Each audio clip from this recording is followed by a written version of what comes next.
Dear students, welcome to digital Pathshala. आज के इस वीडियो में एक्सप्लेन करेंगे D flip flop. D flip flop को यहाँ ब्रीफली एक्सप्लेन किया जाएगा। अगर आपने एस आर फ्लिप फ्लॉप और एस आर लैच के बारे में नहीं सीखा है तो आप पिछली वीडियोस को देख सकते हैं। सबसे पहले समझते हैं इसका ब्लॉक डायग्राम। ब्लॉक डायग्राम में आप देखते हैं कि यहाँ पर एक ही इनपुट जिसका नाम है डी, एक ही इनपुट दिया जा रहा है डी। ये क्लॉक है, क्लॉक पल्स अगर क्लॉक पल्स एक्टिव होती है तभी डी फ्लिप फ्लॉप वर्क करेगा, अगर इनएक्टिव होगी तो फ्लिप फ्लॉप वर्क नहीं करेगा। तो डी एक इनपुट है और आउटपुट है क्यू एन और क्यू एन का बार, सेम जैसे पिछले हम पढ़ते आ रहे हैं, क्यू एन और क्यू एन का बार। डी फ्लिप फ्लॉप को ट्रांसपेरेंट फ्लिप फ्लॉप या फिर स्टोरेज भी बोला जाता है। स्टोरेज क्यों? क्योंकि यहाँ पर अगर हम डी की वैल्यू मतलब डी इनपुट में अगर हम जीरो इनपुट कराएंगे तो आउटपुट भी क्या मिलेगा, हमें जीरो। और अगर हम वन इनपुट कराते हैं तो आउटपुट भी हमें मिलेगा वन। अगर हम इसकी ट्रुथ टेबल बनाएं तो अगर हमारी ट्रुथ टेबल में डी इनपुट है एंड आउटपुट ये है क्यू, तो अगर हम डी की वैल्यू हमारी जीरो है तो आउटपुट की वैल्यू भी जीरो आएगी, और डी की वैल्यू वन है तो आउटपुट भी मिलेगा वन। तो ये बहुत सिंपल से इसकी ये ट्रुथ टेबल बनती है। ट्रुथ टेबल के बाद अगर बात करते हैं इसकी करेक्टरिस्टिक्स टेबल की, डी फ्लिप फ्लॉप की करेक्टरिस्टिक्स टेबल में हम डी और क्यू एन को इनपुट की तरह ले लेते हैं, जिसमें कि डी जो इनपुट है और क्यू एन हमारा करंट स्टेट प्रेजेंट स्टेट है, और Q N plus one next state जो हमारा आउटपुट बोला जाएगा। तो डी और क्यू एन के अगर हम कॉम्बिनेशन बनाएं 0 0 0 1 1 0 और 1 1, ये हमारे अगर इनपुट हैं तो हमारा नेक्स्ट स्टेट आउटपुट क्या होगा। अगर डी की वैल्यू जीरो है, क्यू एन की वैल्यू जीरो है, प्रेजेंट वैल्यू जीरो है, तो हमारा आउटपुट क्या आएगा। अभी हमने ट्रुथ टेबल में देखा जो भी इनपुट डी इनपुट में डी की वैल्यू जो भी कराई जाती है इनपुट, वही हमारा फाइनल आउटपुट आता है। तो यहाँ पर डी की वैल्यू अगर जीरो कराई गई है तो फाइनल आउटपुट भी हमारा जीरो आएगा।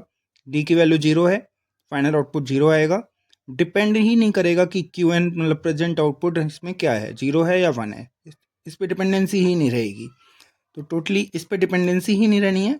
अगर डी की वैल्यू जीरो है तो फाइनल आउटपुट भी जीरो, अगर डी की वैल्यू वन है तो फाइनल आउटपुट भी वन आना है। तो ये आपकी बनती है इसमें करेक्टरिस्टिक्स टेबल।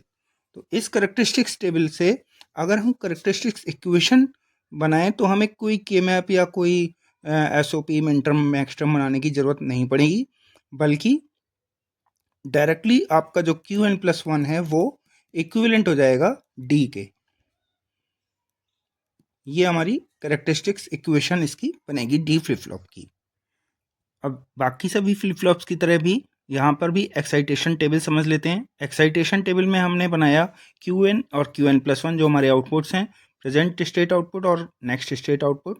तो ये हमारा फाइनल आउटपुट होता है क्यू एन प्लस वन। यहाँ पर हम क्यू एन और क्यू एन प्लस वन के सारे कॉम्बिनेशंस लिख 0 0 0 1 1 0 और 1 1। तो एक्साइटेशन टेबल में ये लिखा जाता है कि भाई डी मतलब इनपुट में क्या दूं कि मुझे आउटपुट ये मिले। एक्साइटेशन टेबल में यही शो किया जाता है कि आउटपुट ये है, आउटपुट पता है हमें, लेकिन मैं क्या इनपुट दूं कि मुझे आउटपुट ये मिले। तो फिर बना लेते हैं यहाँ पर, देखिए हम क्या इनपुट दें कि मुझे ये फाइनल आउटपुट जीरो मिले। तो अभी हमें पता है कि फाइनल आउटपुट वही होता है जो इनपुट दिया जाता है। तो अगर फाइनल आउटपुट जीरो आया है तो इसका मतलब इनपुट भी जीरो रहा होगा। यहाँ पे वन आया है तो ये भी वन रहा होगा, यहाँ जीरो आया है ये भी जीरो रहा होगा, और ये वन आया तो ये भी वन रहा होगा। तो डी की वैल्यू ये आएगी, तभी हमारा फाइनल आउटपुट ये बनेगा। तो इससे बोलेंगे हम एक्साइटेशन टेबल।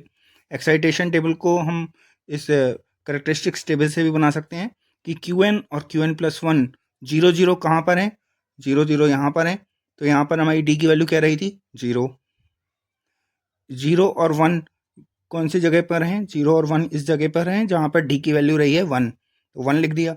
वन और जीरो कहाँ पर हैं, वन और जीरो इस जगह पे हैं, तो यहाँ पर डी की वैल्यू जीरो रही है तो जीरो लिख दिया।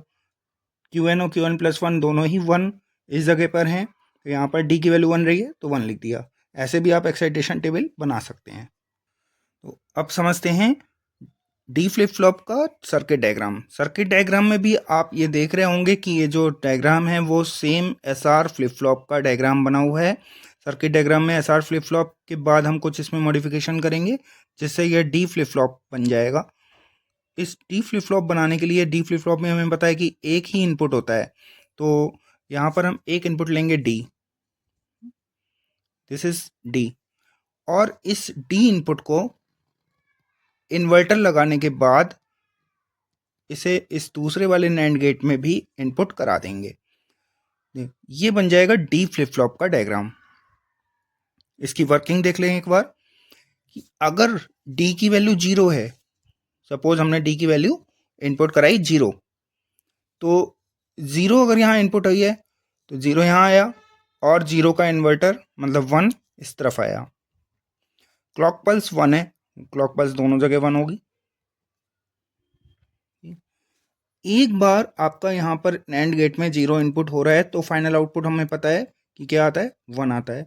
लेकिन नैंड गेट में अगर दोनों ही इनपुट 1 हो रहे हैं तो फाइनल आउटपुट क्या आता है, 0 आता है। तो ये आया 1 एंड 0। 1 और 0 जब एसआर लैच में इनपुट होता है, मैंने एक बार फिर से कहा है कि SR latch SR flip flop की वीडियो अगर आपने नहीं देखी है तो पहले आप उसे समझ लीजिए, वहाँ से आपको ये सिक्वेंशली ये समझ में आएगा। तो 1 और 0 जब एसआर लैच में जाता है तो हमें जो आउटपुट मिलता है वो 0 मिलता है। यहाँ पर जो Qn+1 मिलता है डेट इज 0 और Q बार हो जाएगा 1। 1 और 0 अगर एसआर लैच में एंट्री करते हैं तो हमें आउटपुट मिलता है 0।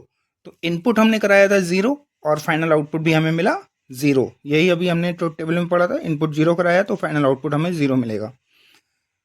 दूसरा केस देखते हैं, जब हमारा डी की वैल्यू 1 है, डी की वैल्यू हमने 1 इनपुट कराई है, तो ये इन्वर्टर होके यहाँ पर 0 हो जाएगी, इधर 1 जाएगा। 1 और 1 अगर दोनों ही 1 गए हैं तो फाइनल इसमें से मिलेगा हमें 0। और यहाँ पर नैंड गेट में एक 0 एंटर हो रहा है तो यहाँ पर मिलेगा हमें 1। अब हो गए ये 0 एंड 1।